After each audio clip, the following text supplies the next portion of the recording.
오늘 이 아침 우리에게 주신 말씀은 사도행전 27장 27절에서 38절입니다. 열나흘째 되는 날 밤에 우리가 아드리아 바다에서 이리저리 쫓겨가다가 자정쯤 되어 사공들이 어느 육지에 가까워지는 줄을 짐작하고 물을 재어 보니 20길이 되고 조금 가다가 다시 재니 15길이라. 암초에 걸릴까여 고물을 닷넷을 내리고 날이 새기를 고대하니라. 사공들이 도망하고자 하여 이물에서 닻을 내리는 채하고 거룻배를 바다에 내려놓거늘 바울이 백부장과 군인들에게 이르되 이 사람들이 배에 있지 아니하면 너희가 구원을 얻지 못하리라 하니 이에 군인들이 거룻줄을 끊어 떼어 버리니라. 날이 새어가매 바울이 여러 사람에게 음식 먹기를 권하여 이르되 너희가 기다리고 기다리며 먹지 못하고 줄인 지가 오늘까지 열나흘인즉 음식 먹기를 권하노니 이것이 너희의 구원을 위하는 것이요 너희 중 머리카락 하나도 잃을 자가 없으리라 하고 떡을 가져다가 모든 사람 앞에서 하나님께 축사하고 떼어 먹기를 시작하매 그들도 다 안심하고 받아 먹으니 배에 있는 우리의 수는 전부 276명이더라. 배부르게 먹고 밀을 바다에 버려 배를 가볍게 하였더니 아멘. 자, 오늘 인사 나누죠. 좋은 아침입니다. 네, 참 좋은 아침이네요. 이 아침 첫 시간 하나님께 드리기 위해서 거룩한 발걸음을 대신 여러분, 또 가정에서 유튜브를 통해 함께 예배에 참여하고 계신 교회 여러분 주의 이름으로 축복합니다. 여러분, 이 세상에는 어디를 가든 나만 생각하는 사람들이 있고 또 나보다는 남을 먼저 생각하는 사람들이 있고, 둘 중에 여러분은 어떤 성향을 가진, 어떤 마음을 가지고 삶을 대하고 사람을 대하고 하나님을 신앙하며 살아가는 사람인지 한번 점검해 보십시오. 여러분, 여기 아드리아 바다에서 유라굴로라고 하는 큰 태풍을 만났습니다. 주일날 말씀 함께 나눴던 것처럼 표류한 지 14일째 2주가 지나갔어요. 그리고 마지막 메가폰을 잡고 안심하십시오, 두려워하지 마십시오. 간밤에 기도하는 중에 하나님이 나에게 하나님의 사자 천사를 보내셔서 두려워하지 말라고, 단 한 사람도 생명을 잃지 않게 내가 하겠다 약속해 주셨습니다. 여러분, 왜 염려하지 마세요. 여러분, 지금 죽게 됐는데 14일 동안 그 죽음의 공포 안에 있던 사람들이 그 어떻게 믿어지겠어요? 그런데 이제 믿을 게 없으니까 다 버리고 믿었던 기대했던 모든 것들이 무너지고 나니까 이제 내가 할 수 있는 건 아무것도 없잖아요. 인간이 할 수 있는 방법 아무것도 없거든요. 전혀 상황은 변하지 않고 풍랑은 계속되고 하늘의 달과 별은 다 사라지고 낮에 햇빛도 다 사라지고 여망이 없던 그런 상황에 이제 온전히 메가폰을 들고 자신 있게 담대하게 선포하고 있는 사도 바울 한 사람의 말에 의지해서 내가 하나님을 믿고 안 믿고를 떠나서 저 사람이 믿는 하나님, 그 신이 주신 그 약속하신 말씀대로 그대로 되어지기를 원하는 마음이 한 곳으로 모아졌을 뿐입니다. 모두가 다 지금 여러분이 저를 쳐다보고 있는 것처럼 아마 모르긴 해도 이제는 사도 바울밖에 믿을 게 없잖아요. 아니요, 사도 바울이 믿고 있는, 사도 바울이 섬기고 있는 그 하나님만 의지하게 되는 그런 참 아이러한 일이 생겼습니다. 그런데 그날 바로 자정이었습니다. 바울이 메가폰을 들고 그렇게 자신 있게 선포했던 대로 알렉산드리아호가 이상합니다. 느낌이 달라요. 여러분, 큰 풍랑이 파도가 일어서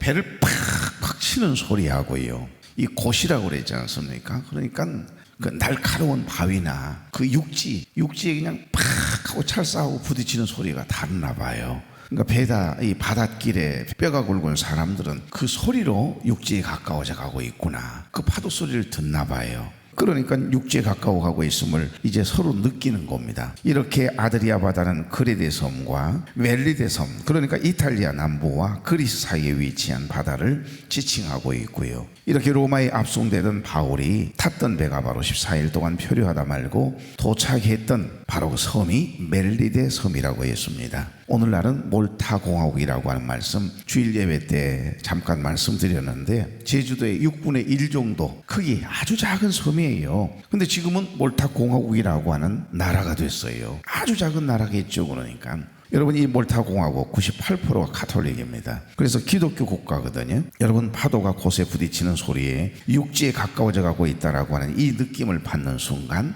이 소리가 구원의 소리잖아요. 그래서 소망을 다시 부릴 듯 일으킵니다. 그래서 그들은 물 깊이를 재기 시작하거든요. 선원들이 늘 지금 이 바다의 깊이가 어느 정도 되는가, 얼마 전인가 다큐를 보는데 부대에도 이게 물을 파는 부대가 있더라고요. 지하수를 파는 부대가 돌을 하나 탁 넣어서요, 그 관정 파고 나서 딱 떨구더구만요. 그래서 이것이 몇 초 만에 물소리 퐁당, 그 아주 그 청량한 소리가 나더요. 그 소리를 떡 듣고 몇 메다 정도의 물이 올라와 있네요, 딱 이야기하대요. 그 경험인가 봐요. 그러니까 물을 재는 이 선원들이 모르겠네도 지금 물 깊이를 재기 시작하는 내용이 본문에 기록이 되어 있습니다. 이 배는 우리가 아는 것처럼 600명 정도 탈 수 있는 큰 화물선이고 승객들도 태울 수 있는 큰 배이기 때문에 만약에 암초에 부딪히면 큰일 나거든요. 이 파도 물소리가 이 날카로운 이 바위에, 육지의 이 암초 같은 곳에 물이 쫙 이렇게 부딪히는 소리가 좀 달랐던가 봐요. 28절 한번 볼까요? 물을 재어보니 20길이 되고 조금 가다가 다시 재니 15길이라 그랬네요. 여기 그러니까 양파를 쭉 해서 이렇게 벌려봐봐요. 끝까지의 길이를 나타내는 거거든요. 이게 대부분 이렇게 양파를 벌리고 여러분 줄자를 갖다가 한번 대보세요. 아마 대부분은 평균적으로 1.8m 정도 이렇게 나온다고 합니다. 그러니까 20길은 1.8 곱하기 20을 한번 곱해보세요. 그러면 수심이 지금 몇 메다 정도 된다 이 말이죠. 36m 정도 된다는 뜻이 되는 거죠. 그리고 잠시 후에 다시 재보았더니 15길 정도, 그러니까 27m, 36에서 27m 정도의 이 바다 깊이가 점점 낮아지고 있다라고 하는 게 이제 파악이 되는 거죠. 처음으로 물의 깊이를 재보았더니 수심이 빠른 속도로 얕아지고 있다라고 하는 겁니다. 여러분, 이제 암초만 조심하면, 이 배가 암초에 부딪히지만 않으면 살 수 있게 되는 거죠. 얼마나 바라던 일인가요? 자, 그런데 이렇게 호사다말하고 너무너무 지금 14일 만에 처음으로 이렇게 육지에 부딪히는, 곳에 부딪히는 파도 소리를 들었던 그들의 귀가 얼마나 민감하고 지금 마음에 간절한 소망이 일어났겠어요. 그런데 여러분, 사단이 이렇게 시작하네요. 30절 한번 보실래요? 사공들이 도망하고자 하여 이 물에서 닻을 내리는 채하고 거룻배를 바다에 내려놓고를. 여기 이 물이란 말은 배의 앞부분을 이야기하는 거고, 거룻배는 지난주에 말씀드렸던 것처럼 돛이 없는 작은 나룻배입니다. 지금으로 이야기하면 비상보트죠. 그 큰 배에서 내려서 비상보트를 이렇게 내려가지고서 그 배를 타고 이동하는 거예요. 이 수심이 얕은 곳은요. 얼마나 사공들이 죽음이 두려웠으면, 14일 동안 그 죽음의 공포 안에 있었으면, 여러분, 이 밤이 지나기도 전에 또 어찌 될까봐 이러다가 여러분이 도시 있어요, 다시 있어요, 노가 있어요, 아무것도 없잖아요. 다 버렸거든요. 그러니 육지에 가까이 가다 말고 다시 바다 한가운데로 표류하면 이제 죽는다는 생각을 하니까 얼마나 그 공포에 시달렸겠습니까? 그러니 어찌 될까봐 누구보다도 바닷길을 잘 알고 있는 선원들이요, 몇 사람들이 모여가지고 모의를 했나 봐요. 하나님의 사람 바울의 말을 끝까지 믿지 못하고 자기네들끼리 속삭이는 거죠. 자기네들 어떻게든 살아야 되겠다는 그 생각이 말이에요. 승객들을 몰래 도망치려고 지금 비상보트를 내리려고 하는 겁니다. 여러분, 무엇이 생각이 나세요? 이 본문을 가만히 묵상하다 보니까 가장 생각나는 게 뭡니까? 전 세월호가 생각이 나던데요. 그러니까 기억하고 싶지 않는 이 세월호 침몰사고, 승객들에게는, 아이들에게는 절대 움직이지 말고 그 자리에 있어야 한다, 나오지 말아라, 가만히 있어라, 그렇게 방송해 놓고는 선장하고 선원들은 수백에 이르는 어린 생명들을 배 안에 가둬놓고 탈출하고 말하지 않습니까? 선장과 기관장이 1등 항해사가 제자리만 지키고 있었더라면 어떻게 되었을까요? 그러니까 사공들이 도망하고자 하여 이물에서 닻을 내리는 채하고 거룻배 비상보트를 바다에 내려놓는 것을 지금 바울이, 아무도 모르는데 그 한밤중에 그들의 움직임을 바울은 지금 느끼고 있는 거거든요. 그래서 결국에는 급히 백부장을 찾아요. 배를 통제하고 승객들을 안전하게 육지로 인도해야 할 책임을 가진 선원들이 그 책임감을 가져야 하는데, 이 전문가들이 세상에 먼저 도망을 치겠다고요, 살겠다고, 위기가 닥쳐오니까 지금 당장 나만 살겠다고 이기적인 행동을 하는 선원들의 모습이 오늘 본문에 기록이 되어 있습니다. 여러분, 이것이 바로 나만 생각하는 사람들의 전형적인 모습이거든요.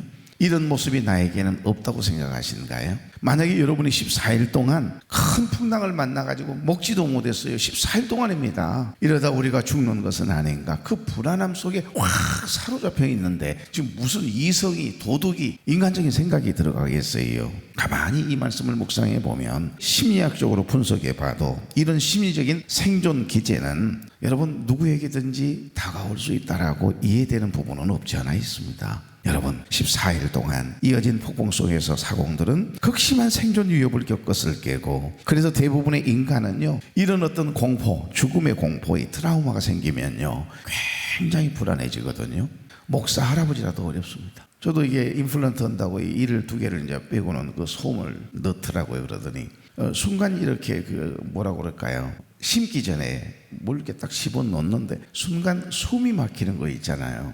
근데 그게 언제 트라우마가 갑자기 팍 드러나냐면, 제가 그 죽었다가 살아났지 않습니까? 그때 그 말벌에 쏘였을 때 쇼크 오기 전입니다. 목이 딱 막혀버리거든요, 기도가. 그러니까 딱 죽음의 공포가 확 밀려오거든요. 근데 그 트라우마가 2번에 걸쳐서 말벌 2번을 맞았는데 전혀 이상이 없는 줄 알았는데, 광주에서 찬양 악기를 내리는데 그 말벌이 악기가 있었던가 봐요. 손 여기를 쏘았거든요. 그래서 괜찮더라고요. 그리고는 있었어요. 그랬더니 야 내가 극복했네. 9시간 반 동안 죽었다 살아났는데 그 일로 인해서 내가 면역이 생겼나 보다 그러구나. 그냥 아무 생각 없이 열심히 악기 설치를 하고 있었는데 서서히 느낌이 이상해요. 조여 오는 거 있잖아요. 숨이 점점 이 기도가 막히는 게 느껴져요. 그 짧은 시간인데 몇 분 쌓인데. 그래 광주의 적십자 수련원이었는데 급히 차를 몰고 내가 스스로 그 바로 적십자 병원에 정문하고 가까워요. 100m 되지 않는 가정의학 의원이 있거든요. 그곳까지 도착을 해서 차를 딱 대고 그 계단 2층이었는데 지금도 기억이 나거든요. 올라가는 그 사이에 숨이 막혀서 죽어버릴 것 같더라고요. 근데 겉으로는 하나도 이상이 없거든요. 그래서 내가 말벌을 쏘였다. 그리고 난 죽었다 살아났던 쇼크를 가졌다 그러니까 이제 급히 간호사가 주사 한 대를 딱 언제 그랬냐는 듯이 전혀 문제가 없어요. 그런데 그걸 만약에 맞지 않으면요 기도가 막혀서 죽거든요. 쇼크 와서 죽는 것은 다 그런 것들입니다. 벌이 이제 탄다 그런 표현을 쓰죠. 근데 그 순간 이 간호사가 아무 생각 없이 입을 막아버리니까, 솜 같은 걸 막아버리니까 순간 그때 트라우마가 그 공포로 다가오는데요. 나도 모르게 이걸 빨리 빼달라고 순간 빼고 내가 다시 양해를 구했어요. 선생님 내가 이런 트라우마가 있어서 그런 거니까 이해하라고 빼달라고. 그래가지고서 이제 숨을 쉬겠더라고요. 그래서 여러분을 지금 보고 있는 거예요. 여러분에게도 죽음에 대한 공포가, 그런 경험이, 트라우마가 있습니까 없습니까? 있는 분도 있고 없는 분도 있을 수 있는데 14일 동안 그 죽음의 공포 안에 지냈다면 이 선원들의 마음이 이해가 돼야 안 돼요. 그 나쁜 놈들. 여러분 사람이에요. 똑같아요. 아마 나는 가만히 말씀을 묵상하면서 내가 선원이었어도 아마 이러다가 죽을 수 있다라고 하는 불안감이 순간 그 심리적인 압박이 내가 목사라고 하는 것도 잊어버리고 다른 사람을 챙길 여력도 없이 아마 그런 불안함에 사로잡히지 않을까 하는 생각이 들어요. 자신이 없더라고요. 여러분 비행기를 타시면 뭐라고 이야기하죠? 먼저 구조를 하려면 어떻게 남을 도우려면 제일 먼저 뭘 하라 그래요? 남을 산소 마스크를 씌워주려고 하지 말고 먼저 본인이 산소 마스크를 써라라고 하는 그 수신호 그 처음에 딱 타자마자 안내하는 거 보셨죠? 여러분이 남을 돕고 싶으면 여러분이 빨리 산소 마스크부터 써야 돼요. 여러분 이제 숨을 쉬어야 된다니까요. 그 죽음의 공포가 오면 남은 안 보여요. 그러니까 14일 동안 여기 사공들은 극심한 생존 위협을 겪었을 게 분명해요. 그래서 대부분의 인간은 심리적으로 이렇게 지속적인 생명의 위협을 받았을 거고, 그러다가 뇌의 고등사고 영역이라 그러거든요. 우리가 정신분석을 공부할 때 이 고등사고 영역은 뭐냐? 이성, 도덕, 책임감이거든요. 분명히 선호는 급한 일이 생기고 위급한 일이 생기면 이런 책임을 져야 한다라고 분명히 교육을 받았거든요. 그걸 다 알아요. 이런 이성적인 도덕적인 책임감 고등사고 영역이 있는데 순간 사람이 자기도 이러다 죽겠다라고 하는 생각이 들게 되면 이게 마비가 된다는 겁니다. 고등사고 영역이 마비가 돼버려요. 그래서 생존을 담당하게 되는 편도체가 뇌를 지배하게 되고 순간 이 심리적인 퇴행이 옵니다. 조금 전문적인 용어인데 심리적인 퇴행이 오면 일단 남은 생각할 수가 없어요. 내가 불안한데요. 내가 죽게 됐는데요. 무슨 책임감이 필요하고 이성적인 생각이 어떻게 듭니까? 이건 도덕적인 생각이 안 드는 거예요. 그 모텔에서 불이 나면 여러분 사람이 사는 게 지금 목적이, 내가 옷을 입으로 지금 들어갈 수는 없잖아요. 옷을 벗었는지 부끄러운지 그거 생각할 겨를이 없어요. 사람이 일단 살아야 되니까 뛰어내리는 겁니다. 이게 심리적 퇴행이라고 하는 심리입니다. 그러니까 전문가로서 책임감이나 공동체에 대한 배려는 다 사라져버리고 오직 자기 자신을 보호하려고 하는 원초적인 이기심만 남게 되거든요. 그런데 혼자일 때는 그래도 양심이 작동하기 때문에 내가 그러면 안 되지, 나도 지금 죽게 됐지만은 저 사람도 구해야지라고 하는 마음이라도 있는데 양심이 작동을 하거든요. 그런데 여러분, 오늘 여기 보니까 단수가 아니고 복수예요. 한 사람이 지금 무슨 자기가 살겠다고 비상보트를 내린 거 아니에요. 거룩배를 내리는 게 아닙니다. 여러 사람이에요. 모의를 한 겁니다. 우리 하여간 조심스럽게 아무도 몰래. 왜냐하면 여러분 276명이 다 어떻게 그 비상보트를 타겠어요. 그러니까 만약에 모두가 다 알게 되면 그 비상보트 서로 타려고 아마 난리가 나서 비상보트가 아마 침몰하고 말 거다니. 그러니까 이 선원들이 순간 혼자 생각이 아니라 두려움에 압도된 인간이 서로 이렇게 공동체적인 행동을 하게 돼요. 이것이 바로 군중심리와 동조현상이라고 하는 심리입니다. 본문을 보시면 심리학적으로 보면 그래요. 두려움에 압도된 인간들이, 선원들이 보이는 전형적인 심리적 생존 기제라고 하는 것이 발동했다 보면 맞습니다.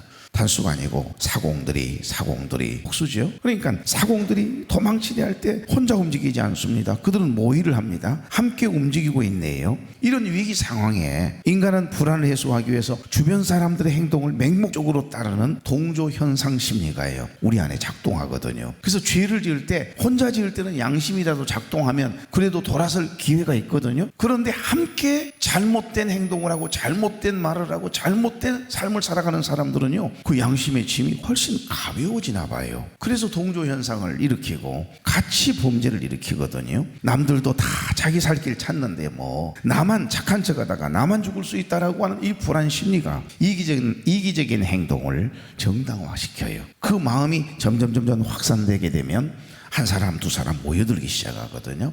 이런 군중 심리의 대표적인 기제가 바로 여기에 나오는 애쉬 콤퍼머티라고 그러거든요. 이게 동조 현상입니다. 군중 심리와 동조 현상.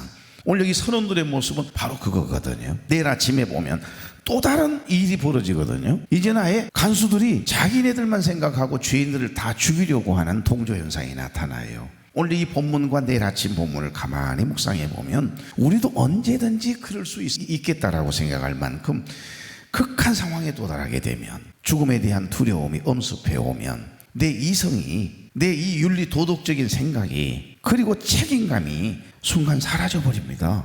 우리 안에 이 뇌의 고등 영역 사고가요, 마비가 돼 버린다니까요.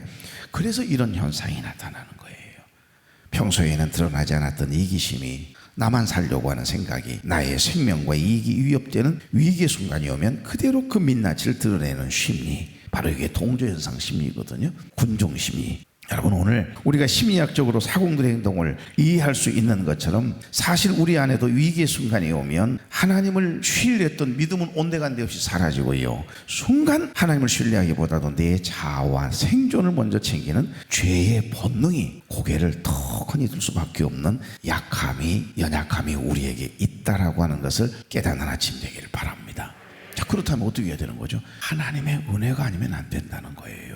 하나님의 은혜가 아니면 결코 담대해질 수가 없습니다. 유일하게 276명 중에 딱 한 사람 하나님의 은혜가 돕고 있으니까 그 죽음의 불안함 속에, 여러분, 왜 사도 바울이 죽음에 대한 불안이 있었을까요, 없었을까요? 인간인데요, 분명히 있을 거예요. 그런데 하나님의 은혜, 하나님께서 말씀해 주신 분명한 약속이 있으니까 그 희망이 있잖아요. 절대 죽지 않는다라고 하는 하나님의 약속, 그 하나님의 약속을 붙들고 있으니까 그 276명 중에 유일하게 한 사람이 심리적인 안정감을 가지고, 여러분 제발 염려하지 마십시오, 하나님의 단 한 사람도 죽게 하지 않겠다고 하셨습니다. 그렇게 선포할 수 있는 거예요. 돈을 사랑지 말고 주 너희 하나님을 사랑하라. 주님 나 떠나지 아니하시고 주님 나 버리지 아니하시리라. 주는 나를 돕는 자시니 왜 사람이 하는 일에 두려워하느냐. 여러분, 그렇습니다. 그 다음부터 안 두렵더라고요.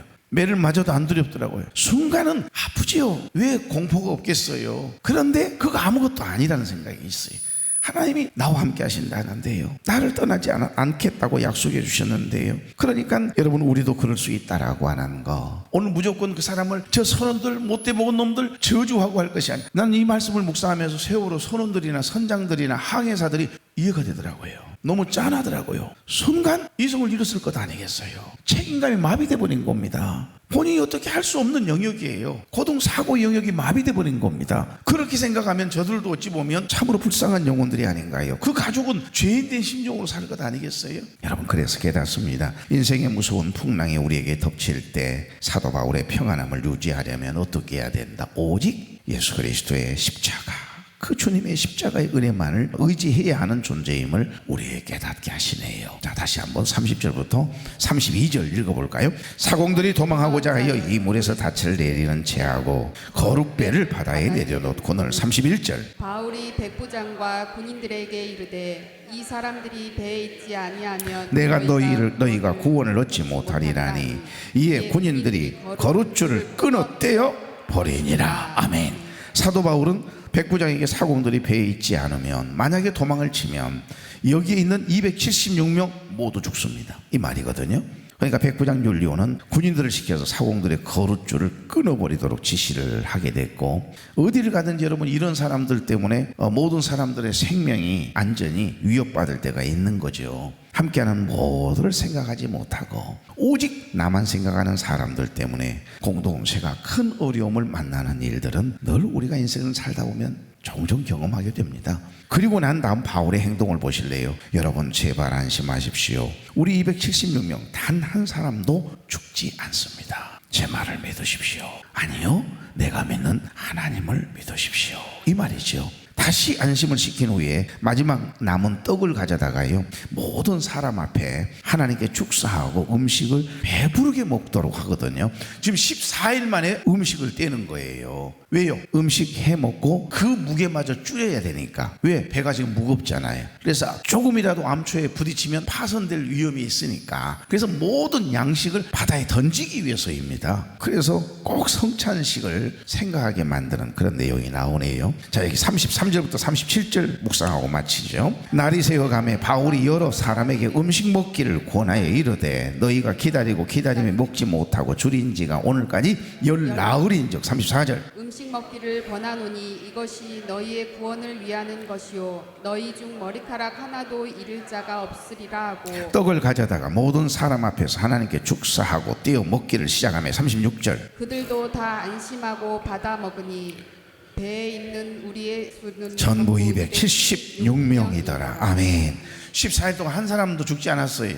하나님이 약속하신 대로 276명 분명히 죽지 않는다라고 말씀하셨거든요. 그런데 이번에는 더 큰 문제가 생깁니다. 내일 아침 본문인데 41절 42절. 두 물이 합하여 흐르는 곳을 만나 배를 걸매 이 물은 부딪혀 움직일 수 없이 붙고 고물은 큰 물결에 깨어져 가니. 42절. 군인들은 죄수가 헤엄쳐서 도망할까 하여 그들을 죽이는 것이 좋다 하였으나, 방금 전에 나만 생각하던 선원들을 제지했던 그 군인들이에요. 이 못된 놈들. 그러면 안 되지. 니네들만 살겠다고 비상보트 가지고 도망가려고? 아, 이놈 못된 놈들이 어디 있어? 그러면서 줄을 확 끊었죠. 그런데 지금 갑자기 줄을 끊었던 그 책임감을 유감없이 발휘했던 세상의 이 군인들이 자기네들도 살겠다고, 죄수가 만약에 도망을 치게 되면 그 죄값을 그 군인들이, 간수들이 덤으로 받아야 된다라고 하는 법이 있었거든요. 그러니까 자기가 어려움을 당할까봐 죄수들을 여기서 내리기 전에 다 죽여버리자고 하는 겁니다. 죄수가 헤엄쳐서 도망할까 해요. 그들을 죽이는 것이 좋겠다라고 말하네요. 여러분, 이것 또한 한밤중에 승객들 몰래 자기들만 살겠다고 구명보트를 내리려 했던 사공들과 뭐가 다릅니까? 오직 나만 생각하는 사람들 천지예요. 순간 우리의 사고, 고등사고 기능이 마비되면 이성이고 신앙이고 도덕이고 책임감이고 싹 사라져 버린다니까요. 다 잊어도 하나님이 나를 구원하셨다라고 하는 거, 나는 하나님의 자녀라고 하는 거, 죽음 너머의 천국에 있기에 나는 예수 그리스도를 믿음으로 말미암아 구원을 얻는다는 이 구원의 확신만큼은 치매가 와도 결코 잊혀지지 않기를 바랍니다. 다 기억이 나지 않고 다 잊어먹어도 주님 한 번만 잊지 않으면 되는 것 아니겠어요? 나만 생각하는 사람들이 여기도 있네요. 이것이 우리의 모습이에요. 그들의 모습이 아니고 인간의 한계임을 이야기합니다. 그래서 유한한 존재인 나도 언제든지 그 사공들처럼, 선원들처럼, 때로는 간수들처럼 그럴 수밖에 없는 연약함을 가지고 있는 존재인 것을 먼저 고백하십시다. 하나님의 은혜가 아니면 나도 똑같습니다, 하나님. 그러다 보면요, 결코 남을 정죄할 수 없는 거예요. 남을 함부로 옳고 그름을 우리가 판단할 수 없는 겁니다. 말씀을 맺습니다. 276명의 생명을 구한 바울의 모습, 궁극적으로 우리를 위해 죽음의 풍랑 속에서 우리를 건지신 예수 그리스도의 구속 사역을 예표하고 있음을 우리에게 분명하게 보여주고 계시네요. 모두가 절망하는데 유일하게 단 한 사람, 하나님을 바라보고 하나님의 약속을 믿고 믿음으로 삶을 대하고 사람들을 끝까지 소망을 불러일으켜서 실수하지 아니하도록, 넘어지지 아니하도록 붙잡는 주님의 사역을, 구속사적인 하나님의 경륜을 이루는 유일한 한 사람, 그 사람이 사도 바울임을 우리에게 말씀합니다. 이 풍랑 속의 구원은 바로 우리를 살리기 위해서 자기 몸까지 내어주신 예수 그리스도의 십자가의 대속을 선명하게 보여주고 있는 본문이네요. 세상의 모든 사람들이 자기 살 길을 찾아서 도망치고 서로를 헤아려 할 때 주님은 우리를 살리시기 위해서 친히 죽음의 바다로 걸어가셨던 분이세요. 우리가 버리고 멍에스럽게 여기는 이 십자가를 대신 지시기 위해서 골고다 언덕 십자가를 짊어지고 피투성이까지 오르셨던 분이 우리 주님이세요. 이게 복음이라고 하는 것입니다. 오늘 이 본문 안에는 복음이 들어있네요. 좋으신 하나님, 좋은 날 좋은 아침 주시니 감사합니다. 오늘도 단잠을 깨워 첫 시간 하나님께 드리기 위해 거룩한 발걸음을 떼는 당신의 사랑하는 백성들이 여기 있습니다. 또 일주일 동안 기도하고 여름 성경학교 수련회를 준비하기 위해서 기도하는 사랑하는 우리 교사 선생님들도 있습니다. 주께서 사랑하는 종들의 기도에 응답해 주옵소서. 인생의 무서운 풍랑과 위기가 닥쳐올 때 우리 안에 내재된 연약함과 이기적인 죄의 본능이 고개를 들고 세상의 맹목적인 조류에 군중 심리에 휩쓸릴 때가 있습니다. 하나님, 내 살 길만을 찾아서 도망치려던 사공들이나 군인들의 모습이 혹시 우리 안에 연약한 모습으로 남아있는지 돌아보게 하신 하나님, 시간 우리의 허물과 연약함을 주의 십자가의 보혈의 능력으로 덮어주옵소서. 그래서 세상의 소리와 다수의 압력이 우리를 진리에서 말씀에서 멀어지게 하려 할 때마다 오직 하나님의 말씀 안에서 흔들리지 않는 바울과 같은 믿음을 지켜내기에 부족함이 없도록 은혜를 더하여 주옵소서. 원치 않는 질고로 인하여 이 시간에도 하나님 앞에 부르짖고 치료해 주시기를, 회복되게 해 주시기를, 또 우리 자녀들을 위해 눈물 뿌려 기도하는 부모님들 기도에 응답하시고 어려움의 문제 한순간 하나님이 해결하시면 해결하지 못할 문제가 없음을 믿습니다. 주께서 해결해 주시고 닫혀있는 인생의 문들을 열어주옵소서. 예수님의 이름으로 축복하며 기도하옵나이다. 아멘.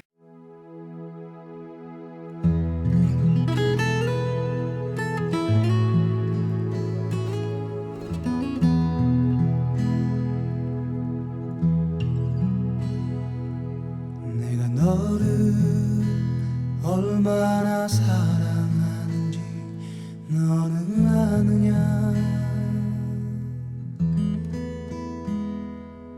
내가 너를 얼마나 좋아하는지 너는 아느냐. 내가 너를 얼마나 기다렸는지 너는 아느냐. 너는 아느냐. 너는 아느냐. 내가 너를 얼마나 사랑하는지 너는 아느냐.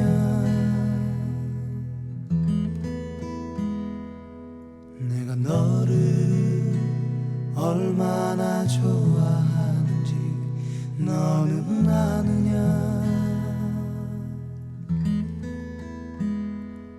내가 너를 얼마나 기다렸는지 너는 아느냐.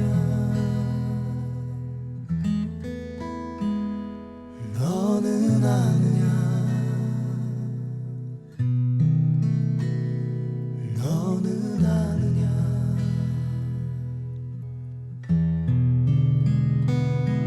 내가 너를 살리려 나의 생명을 주었고 내가 너의 수치를 씻으려 나의 생명을 준 것은 너는 아느냐.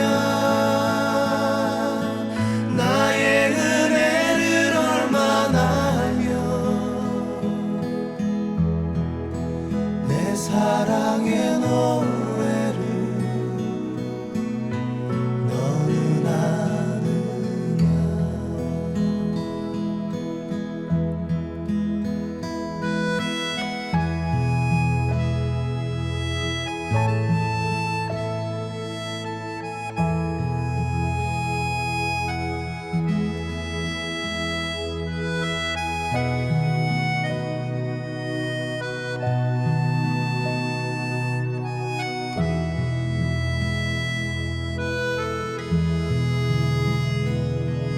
내가 너를 살리려 나의 생명을 주었고 내가 너의 수치를 씻으려 나의 생명을 준 것을 너는 아느냐.